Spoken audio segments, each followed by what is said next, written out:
Okay, so family, we are going to talk. Okay, and from today, I would be you see me casually because there's a lot I have to do. We have a goal, helping 10,000 people with education, with study abroad, with SAT, with visa. It's not an easy job. So if I decide to be all flashy, to be to try and edit the video to a point, we are not going to meet our goal. So from today, there are some of my videos or most of my videos you see me casually. We are just going to talk. I just write what I need you to do and we'll start talking.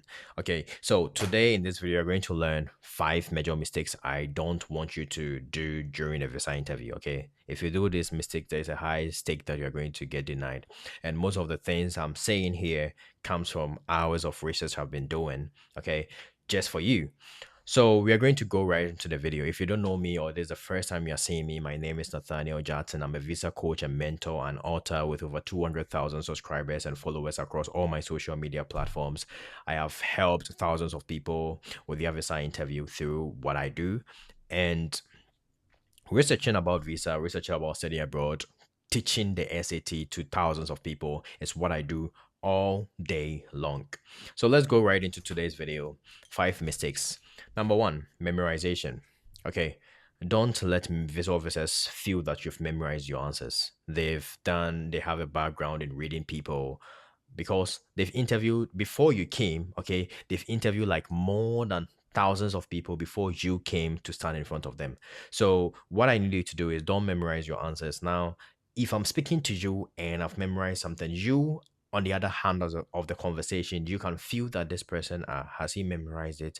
You can feel it. Akwai Warren Babana. You can feel it. So that's the same thing with a visa interview. Visa officers can feel if you have memorized facts. So don't memorize your answers. Make it feel very natural as possible. Okay. And don't make the visa interview feel like it is something very so difficult. You are going there to tell them your plans. You're going why you want to visit their home country or why you want to visit their country and stay there temporarily, do what you want to do, and eventually return to your home country. That is all about visa interview. Going there to explain, going there to tell them why you want to visit their country, and if it's a B1, B2, F1, short term, establish a good reason why you want to come back to your home country. If you can do that, that is great. So don't memorize. I watched an interview of a visa officer saying that the main reason why she denied a lot of people was because of memorization, because many people memorize and they think that is a way to get approved. No, that is not a way. Give a genuine reason about you,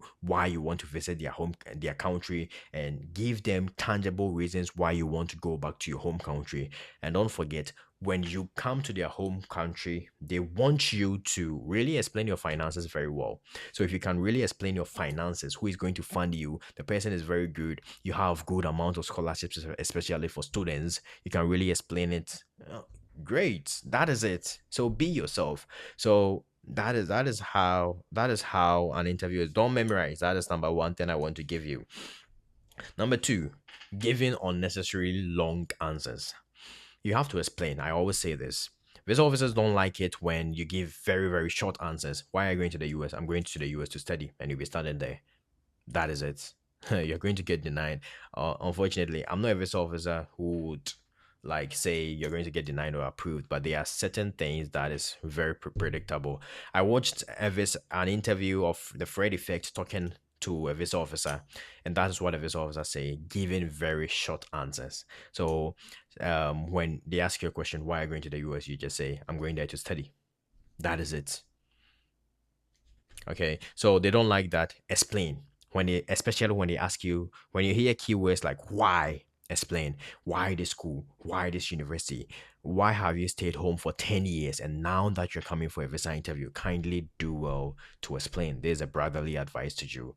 Do well to explain. Okay, when they ask you, when you hear the keywords like why, explain. Okay, when you hear keywords like tell me why or tell me more, just explain. When they tell you explain why, explain. Okay, but when they give you simple questions like you are going to you are going to University of North Carolina Pembroke, right? You don't need to force yourself to explain. Okay, don't give unnecessarily long answers when they ask you why the US or why this university. Just explain. Why did you choose nursing? Just explain. I'm going to. Or why did you choose the US? I'm going to the US to study nursing. You mentioned the name of the school. Growing up, I saw many people in my home country. So give them a real purpose. I always tell you this. Give them a purpose. Why you really want to do that.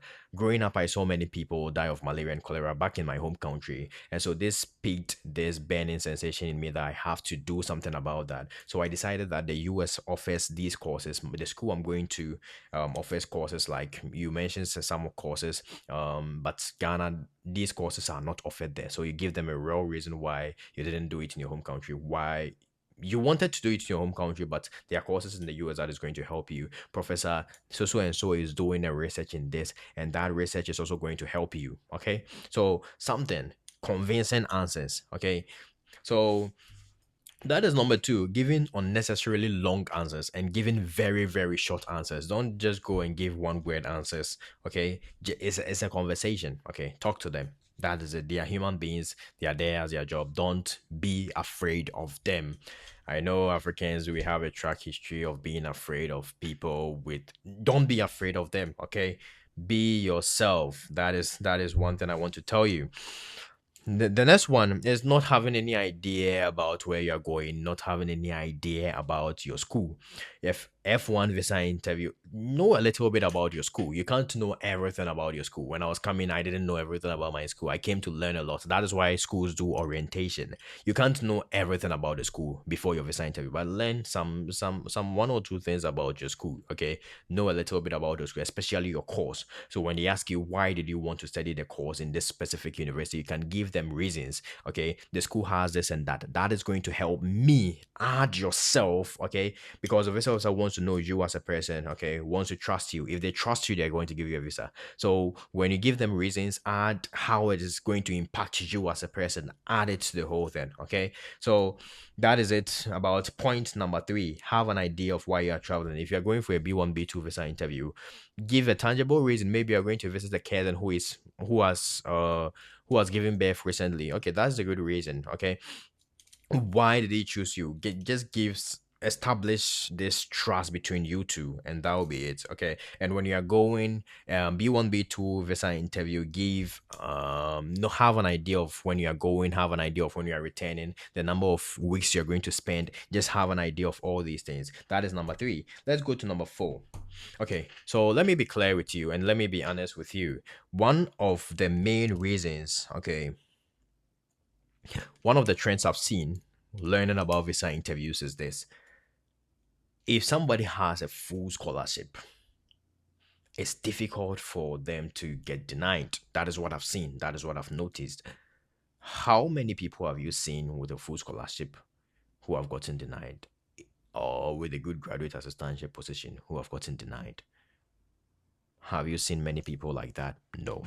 Okay, so try your best. Master students, try your maximum best to get a graduate assistantship. Okay, please try your best. It's hard because it's very competitive, but try your best. That is why you have to be tireless in applying for these things. Apply to as many schools as possible. Apply to in all these schools.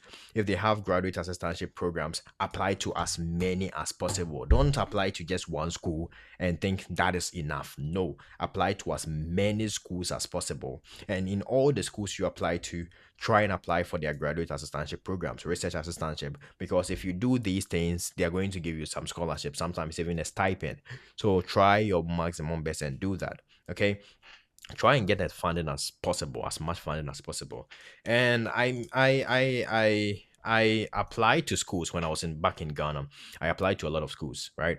The first school that admitted me was called Clasken University in Potsdam. That was the first school that admitted me in the US. So they admitted me. I saw their offer. Their offer was $35,000 scholarship, which is great. Oh, wow.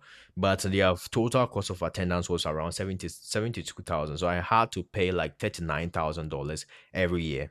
My parents are not going to pay that. I didn't let the scholarship deceive me that by force I have to go to that school. when you get a school, don't force yourself to come to the US by all means. Oh, I got to school, so I have to go. Sit down, analyze it. Okay, this is not going to help me. It doesn't hurt for you to stay in your home country for an extra year trying to get that finances. If you go for your next visa interview and they ask you, why did you stay at home for like 2 years, 3 years? You just give them a genuine reason. I didn't have much funds to continue my education, so I had to work. It makes sense. Okay. So don't try to formulate answers from somewhere. That is your situation. They want you to describe your situation to them. Okay. That is it. If you were doing something that is not related to what you're going to do, be ready to explain why. I didn't have money. There were no jobs available in my home country. So I decided to take a job as this. It doesn't hurt for you to say that. Okay, the whole reason is explanation. And you know one thing, if somebody gives you, if somebody is telling the truth, you can feel it. You can feel it. I don't know, but you can feel it. So if you've been staying at home for 10 years after school and you want to now go to school and you tell them the real reason why you are staying home for 10 years, you were working very hard, you were working as a farmer, and it's not related to your what you want to do as a doctor. Give them that reason. I know people who came here with the same reason. I coached people. What they did during their gap year is way different from what they want to do. But they did that because they didn't have money. They needed money. And they tried to get something related to their major, but the country is hard. So how are you going to get that? So he took up any job, did it, and she's now here. So the whole thing is trusts. If somebody is saying the truth, you on the other hand can hear that. This person is really, really saying the truth. So I trust this person. Let me help this person by giving him the visa. Okay. As much as visa officers go by rules or laws, okay, if you read section 104A, visa officers have the right, and they also go by laws. They go by section 214B for non-immigrant visas. They go by a lot of laws. They go by section 212. They go by a lot of laws. Okay, as much as they go by a lot of laws, I can say that they also go with their feeling. Can I trust this person? That is why there's a human factor in there in the first place. Why do they use a human? They can do everything online. They let AI interview you and stuff, but they still stick to that human factor because humans can feel that this person is really saying the truth. I feel that this person, if given the opportunity, if given the chance, he can come to my country, use the resources, and come back to his country and impact. I feel that this person can do it. Let me give it. So the whole thing is to be authentic as possible. And memorization, the first mistake I told you not to do, it's not going to give you that. Okay, so don't do that. And finally, the last thing. So number one, memorization. Number two, giving unnecessarily long and very short answers. Number three, not having any idea of why you want to travel. No, sit down. Okay, sit down.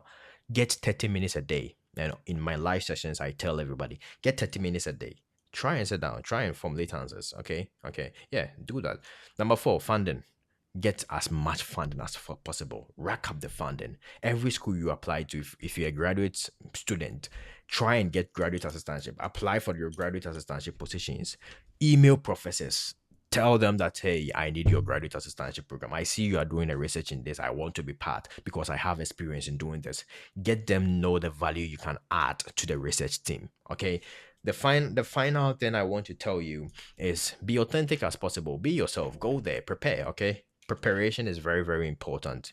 If you fail to plan, you plan to fail. So prepare. Okay, go there. It's not as difficult as people say it is on social media. Okay, and also if you get a school, don't force yourself. By all means, I have to go for my visa interview. Sit down. Is this cool? Okay. Can I pay the fees associated with the costs? Can I pay the fees associated? If you can't, don't do it. That is why I shared you my personal story that I got into a school, but I analyzed and I saw that this school is not going to help me. Let me get another school. After I got that school, it took me 2 years, 2 whole years. I stayed back home. I didn't apply for visa at all. It took me 2 whole years to get a good amount of scholarship, and I saw that this is going to help me. So I applied with that school and I'm here. Don't force yourself that by all means I got a school, no scholarship, zero scholarships, so I can do it. I'm not saying if you don't get a scholarship, but from a data I've done. I mostly use Excel and other things. I have a background in data analysis as well. If I hear many people, I'll just draft. Okay. And this is one thing I've noticed. If you have a full scholarship, good amount of scholarship, it's easier because they think that okay, when this person comes here, he's going to really the school is paying. And if a school is paying for you, it's difficult for you to stop, leave school and say I'm staying home. But if you are paying $50,000, it's easier for you to drop out because it's very, very, very difficult for you to pay. But if the school is paying everything for you, it's quite difficult for you to drop out. So these are all factors.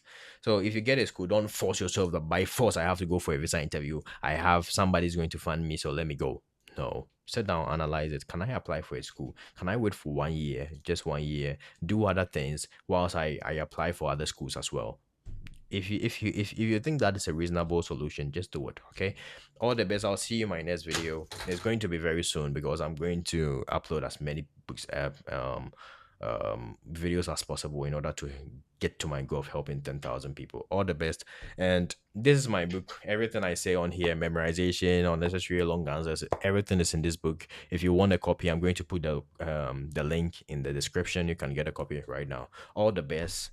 I'm rooting for you. Just like many people watch my videos and use my resources to come here, you're also going to come here. I pray for you. May God help you, and don't keep